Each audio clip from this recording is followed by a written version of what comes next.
सबके ऊपर बड़े खत्म हो गए। नहीं, अभी सूर्य रहमान, सूर्य यासीन और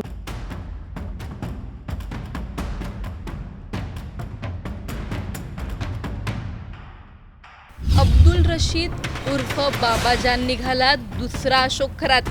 जो मत दिया वो पड़केगी बाकी सब पे दम पड़े।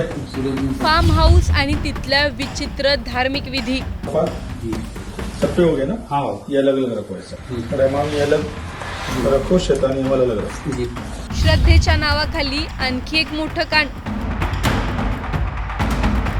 नवी मुंबई आधुनिक शहर, सुरक्षेचं प्रतीक मानलं जाणार, पण इथंच आता समोर आलंय एक असं प्रकरण ज्यामुळे तुमच्या देखील अंगावर काटा येईल। धर्म, श्रद्धा आणि अंधविश्वासाच्या आड एका बाबानं महिलेचा विश्वास जिंकला आणि त्याच विश्वासाचा गैरफायदा घेतला। अब्दुल रशीद उर्फ बाबाजान नाव साधं, पण आरोप तितकेच गंभीर। हा माणूस खरंच मदत करत होता की एक एक करून महिलांना जाळ्यात ओढत होता?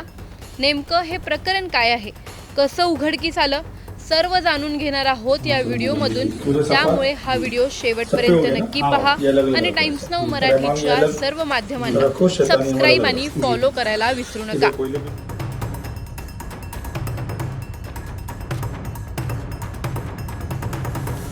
सबके ऊपर बड़े खत्म हो गए। तो वली की शान जो है बड़ी निराली है और अल्लाह ने उसको अपना दोस्त कहा है, तो अल्लाह का दोस्त अल्लाह जैसी सिफत रखता होगा।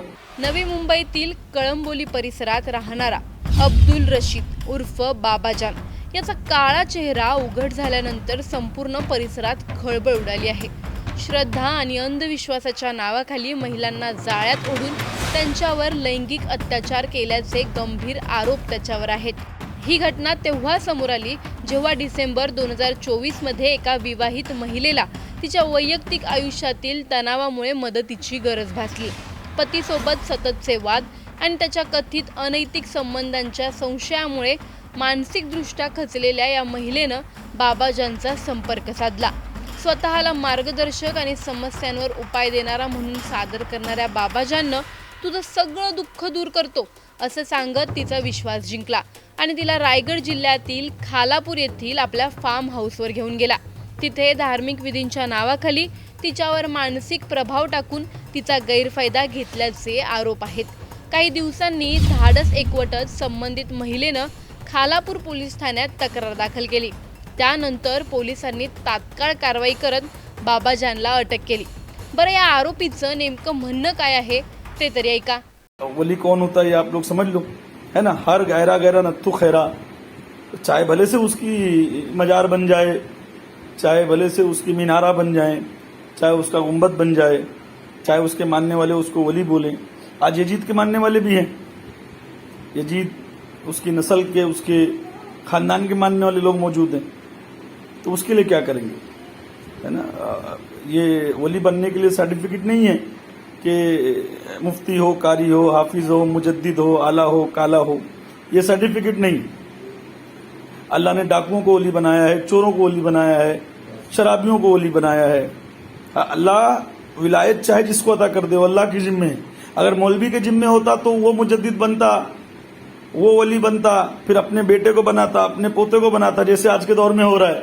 एक मुजद्दिद गया, अब उसके घर में मुजद्दिदी आ गई, अभी कौन डिक्लेयर नहीं हो पाया, फिर उसका पोता बन जाएगा, अब इनके घर में मुजद्दिदी रह जाएगी, बाहर का कोई मुजद्दिद नहीं बन पाएगा। तो अल्लाह का शुक्र है खाली मुजद्दिद तक मामला है।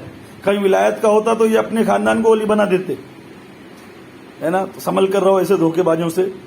वली मेरा गरीब नवाज है, वली मेरा वारिस पाक है, निजामुद्दीन औलिया है, साबिर पाक है।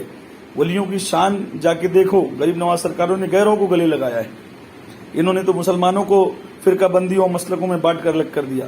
अल्लाह इनसे हमारी हिफाजत करे। तपासादरम्यान आणखी एक धक्कादायक बाब समोर आली, ती म्हणजे या व्यक्तीवर या आधीच मुंबईतील सांताक्रूज पोलीस ठाण्यात अशाच प्रकारचा गुन्हा दाखल असल्याची नोंद। म्हणजेच हा प्रकार एकदाच घडलेला नसून त्यामागे मोठा पॅटर्न असण्याची शक्यता पोलिसांकडून व्यक्त केली जात आहे। बाबाजान महिलांच्या अडचणी, मानसिक अवस्था आणि त्यांच्या कमकुवतपणाचा अभ्यास करून त्यांच्याशी जवळीक साधत होता आणि त्याचाच गैरफायदा घेत होता असा संशय आहे। पोलिसांनी त्याला कोठडीत ठेवून अधिक तपास सुरू केला असून आणखी पीडित महिला समोर येण्याची शक्यता नाकारलेली नाही. या घटनेमुळे अंधश्रद्धा, महिलांची सुरक्षितता आणि अशा तथाकथित बाबा यांच्यावर नियंत्रण ठेवण्याबाबत गंभीर प्रश्न निर्माण झाले आहेत. अशा व्यक्तींना समाजात इतकी मोकळीक कशी मिळते? आधीच गुन्हे नोंद असताना त्यांच्यावर लक्ष का ठेवलं जात नाही? आणि महिलांना सुरक्षित वातावरण देण्यात यंत्रणा अपयशी ठरते का? अशा प्रश्नाची उत्तरं आता प्रशासनाकडून अपेक्षित आहेत. या सगळ्या प्रकरणानंतर काही प्रश्न उभे राहतात. अशा तथाकथित बाबांना महिलांपर्यंत पोहोचण्याची मोकळीक मिळतेच कशी? आधीच एका ठिकाणी गुन्हा दाखल असताना तो दुसऱ्या शहरात इतक्या सहजपणे सक्रिय कसा राहिला? पोलीस यंत्रणेकडून अशा आरोपींवर सतत नजर ठेवली जात नाही का? अंधश्रद्धेविरोधात मोहिमा राबवल्या जातात, पण त्या प्रत्यक्षात किती प्रभावी आहेत? मानसिकदृष्ट्या अडचणीत असलेल्या महिलांना योग्य मार्गदर्शन आणि सुरक्षा देण्याबाबत आपण कमी पडतोय का? सर्वात मोठा प्रश्न म्हणजे आज बाबाजान गजाआड आहे, पण अजून किती बाबाजान समाजात मोकळे फिरत आहेत? याचं उत्तर कोण देणार? सरकार, पोलीस की समाज? तुम्हाला या प्रकरणी काय वाटतं? आम्हाला कमेंटमध्ये नक्की कळवा आणि व्हिडिओ आवडल्यास लाईक व शेअर करायला विसरू नका. तसंच अशा नवनवीन अपडेट्ससाठी व माहितीपूर्ण व्हिडिओसाठी टाइम्स नाऊ मराठीला नक्की फॉलो करा. 1 डिसेंबर 2024 मधली ही घटना आहे.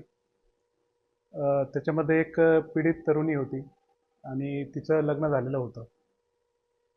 तर तिला नवऱ्याकडनं व्यवस्थित वागणूक मिळत नव्हती आणि तिच्या पतीचे काही दुसऱ्या महिलांसोबत अफेअर आहे असं तिला शंका असायची.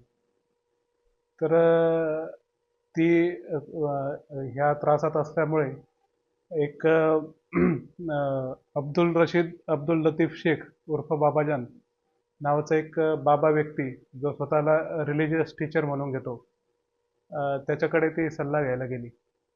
आणि सल्ला घ्यायला जात असताना त्यानं तिच्याशी विविध तिला धार्मिक कार्य सांगून तिच्यावर प्रभाव पाडला. आणि एक दिवस डिसेंबर 2024मध्ये खालापूर पोलीस स्टेशनच्या हद्दीतील एका ठिकाणी तिला घेऊन आला आणि काही धार्मिक कार्य करायचे असं सांगून तिच्यासोबत शारीरिक संबंध बळजबरीने प्रस्थापित करून तिच्यावर बलात्कार केला. जेव्हा ती पीडित तरुणी काही दिवसांनंतर पोलीस स्टेशनला आली तेव्हा रायगड जिल्ह्याच्या पोलीस अधीक्षक माननीय आचल दलाल मॅडम यांच्या मार्गदर्शनाप्रमाणे सदर पीडित तरुणीचा तात्काळ FIR दाखल करून घेण्यात आला. सदर जो बाबा आहे ज्याचं नाव अब्दुल रशीद उर्फ बाबाजान असं आहे, त्याने तिच्यासोबत हा बळजबरीने प्रसंग केला होता. त्याला अटक करण्यात आली तात्काळ. त्यामध्ये गुन्ह्याचा योग्य प्रकारे त्याची पोलीस कोठडी घेऊन तपास करण्यात आला आणि सगळे पुरावे गोळा करून त्या गुन्ह्याचं चार्जशीट खालापूर पोलीस स्टेशनचे पोलीस निरीक्षक सचिन पवार यांनी माननीय न्यायालयामध्ये आता दाखल केलेलं आहे. आणि अशा प्रकारे त्या पीडित तरुणीने इथे येऊन सांगण्याचं धाडस दाखवल्यामुळे आपल्याला आपल्यासमोर तो प्रकार उघडकीस आला आणि त्याच्यामध्ये त्या बाबाला अटक करून योग्य प्रकारे तपास करण्यात आलेला आहे. हा जो मूळचा राहणार आहे तो कळंबोली, नवी मुंबई इथला आहे आणि ह्याच प्रकारचा गुन्हा त्यांच्याविरुद्ध सांताक्रूज पोलीस स्टेशन, मुंबई शहर येथे एक दाखल आहे आणि आपल्याकडे खालापूर पोलीस स्टेशनला इथे एक दाखल आहे. बोलकत होतो, अरे बोललो हा कसं काय बाबाजान झाला आणि कसं काय स्वामी झाला? अरे बोललो हा तर लहानपणी चोऱ्या मारामाऱ्या करायचा आणि हा कसं काय झाला बाबा? त्यानंतर त्यांनी मला ओळखला. अरे मग तो कांबळे साहेब तुम्ही आहेत का याच्याबरोबर कामाला? बोललो हो. असं करता करता ते मग तो असं त्याच्याकडे बाया वगैरे यायच्या, त्यांचं ते अगरबत्ती, धूप वगैरे कोळसा आणायचा लाकडी आणि त्यांना म्हणायचा थांबा मी तुमची पूजा करतो आणि त्यांच्या माणसांना घरी पाठवायचा आणि लेडीज लोकांना ठेवायचा घरात. हे आमच्या डोळ्यासमोरचं निदर्शन आहे. अत्याचार करायचा FIR दाखल झालेला आहे. तो FIR वगैरे आम्हाला माहिती नाही, त्या मुलींनी केला. नंतर रायगढ़ के खालापुर में नासिक जैसा अशोक खराद जो ढोंगी बाबा है वैसा ही एक मामला यहाँ पे है। यही वो फार्म हाउस है जहाँ पर अपने यहाँ पर पूजा पाठ के नाम पर महिलाओं का शोषण किया जाता था, ऐसा आरोप है। हालांकि इस मामले पर खालापुर पुलिस स्टेशन ने मामला दर्ज किया है। इस पूरे मामले पे दर्ज करने के बाद लोगों से अपील भी की है कि और भी अगर पीड़िता हैं तो पुलिस चौकी में कांटेक्ट करें ताकि उन्हें न्याय दिलाया जा सके। हालांकि यही ये खालापुर का परिसर है और ये फार्म हाउस है और इसके पहले जो आरोपी बाबा है है वो नवी मुंबई के कलमबोली में रहता था और वहाँ पर काफ़ी महिलाओं का आना जाना होता था, जिसकी वजह से सोसाइटी ने वहाँ से इन्हें निकाल दिया गया था। जिसके बाद उसने अपना टारगेट जो है महिलाओं को पूजा पाठ के नाम पर ये फार्म हाउस रेंट पे लिया था और इसी फार्म हाउस पर देर रात पूजा पाठ किया जाता था।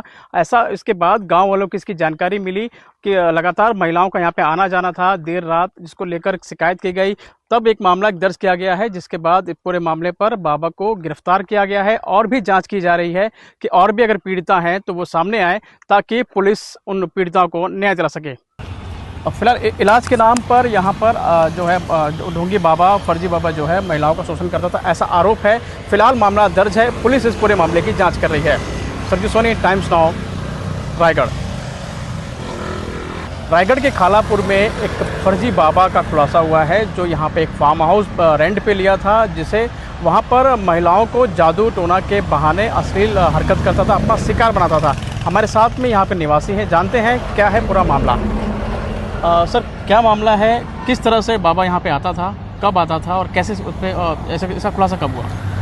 जैसा कि ये बाबा जान बोल के बाबा रहते थे पहले, जैसा लोकल सिटी में रहते थे।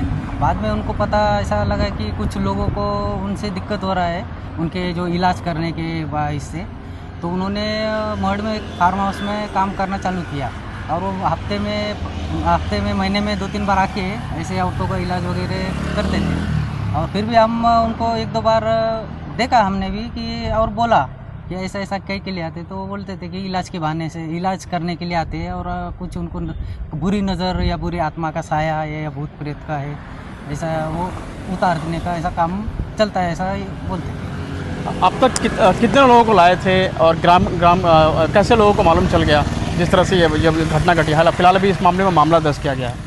मामला फिलहाल तो 2 मामले दर्ज हो गए हैं और ये मामले पे ज़्यादा तो हमारा मुस्लिम सत्यशोधक मंडल की तरफ से हमने इस पे नज़र डालने का ज़्यादा ध्यान दिया, क्योंकि उन्होंने हमको बताया था कि ये अंधश्रद्धा के ऊपर ज़्यादा कुछ ऐसा रहता नहीं। तब से हम डालने का कोशिश करा, तो धीरे धीरे देखा कि औरतें बहुत आती थी, कम से कम उसके पास लाइन लगी हुई रहती थी। सुबह 11 बजे से रात भर चलता था उनका प्रोग्राम, और वो उनके साथ में खाना भी लेके आती थी और सोने के लिए बिस्तर भी लेके आते थे। और उनका ऐसा चलते चलते ऐसा कुछ ऑब्जेक्शन हमको थोड़ा सा एक शंका हो गई, तो वो हिसाब से हमने थोड़ा पूछताछ करने का सोचा। तो वो हमको ही डरा था कि मैं किसकी बहन बेटी का, माँ बेटी का इलाज का रोड पे करूँ क्या, और वो अंदर जाके ऐसा इलाज करने का जारी रखता था उसका प्रोसेस। इलाज के नाम पर अश्लील हरकत करता था, ऐसा आरोप लगाया गया है। तो इस पर किस तरह से मालूम चला? आसपास के जो लोग थे वहाँ पे उनको तकलीफ़ हो रही थी या इसकी जानकारी कैसे मिली उनको? कैसा हो गया, कुछ मुंबई साइड से कुछ लेडीज़ लोग आते थे, महिलाएं, तो उनको वो रुका के रखता था और वो लेडीज़ ने FIR की थी सांता क्रूज में। तो ऐसा हो गया कि उसको कुछ उसके औरत मियाँ बीवी जमता नहीं था, अच्छी बोलचाल नहीं होती थी, इसके लिए उसने इसका सहारा लिया, इसके इलाज का। और उस बहाने से इसका भी साधने का देखा और उसका भी साधने का, तो उसने बोला कुछ बुरी आत्माओं का साया है तुम्हारे पति के ऊपर, आप 2 महीने तक मेरा इलाज करो, मेरे पास से ट्रीटमेंट ले लो, तो आपका सब घर गृहस्थी बनेगी और चलता रहेगा आपका। इस हिसाब से वो चलता था। फिलहाल इलाज के नाम पर यहाँ पर जो है ढोंगी बाबा, फर्जी बाबा जो है महिलाओं का शोषण करता था, ऐसा आरोप है। फिलहाल मामला दर्ज है, पुलिस इस पूरे मामले की जांच कर रही है। Sarju Soni, Times Now, Raigarh.